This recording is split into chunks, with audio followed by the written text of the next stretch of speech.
La vie peut parfois être rude et Jean-Baptiste Monnier en sait quelque chose.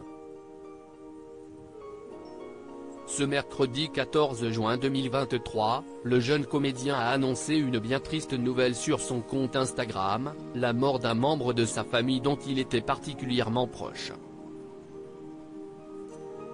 Jean-Baptiste Monnier n'était pas prêt à vivre un tel drame. Un mois seulement après la venue au monde de son second enfant, un petit garçon prénommé Joseph, l'ancienne star du film Les Choristes doit aujourd'hui faire face à une situation bien moins réjouissante.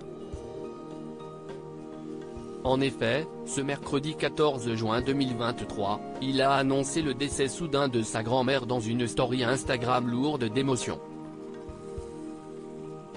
Dévasté par la perte d'un être cher, le comédien de 32 ans n'a plus les mots. Désireux de rendre publiquement hommage à sa grand-mère, il s'est tout de même emparé de son téléphone portable pour y poster une story sur laquelle il cite l'écrivain et philosophe Jean d'Ormesson. Il y a quelque chose de plus fort que la mort, si y est-il la présence des absents dans la mémoire des vivants.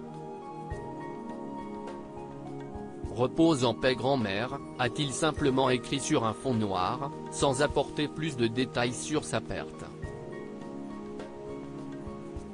Il faut dire que ce drame survient quelques semaines seulement après un grand bonheur, la naissance de son deuxième enfant. Le 11 mai dernier, l'acteur et sa compagne Léa Arnezeder ont en effet annoncé la naissance du petit Joseph, leur second fils. Le premier, prénommé Ezra, est né le 3 septembre 2019. Un couple discret si le jeune papa était sur un véritable petit nuage depuis un mois, le retour à la réalité est donc particulièrement dur et brutal.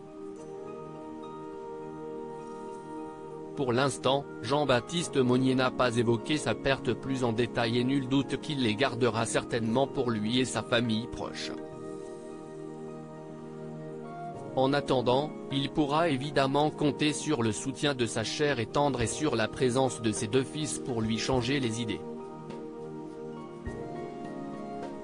Pour rappel, Jean-Baptiste Monnier et Léa Arnezeder, petite sœur de l'actrice Nora Arnezeder, sont en couple depuis près de 8 ans maintenant mais restent tout de même très discrets concernant leur vie privée. On sait néanmoins qu'ils se sont pacsés en 2020 puisqu'ils l'avaient tous les deux annoncé sur leurs réseaux sociaux respectifs.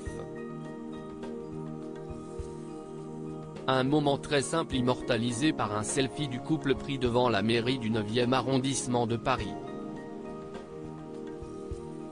Cette union symbolique est survenue quelques mois seulement après la naissance de leur premier fils Ezra.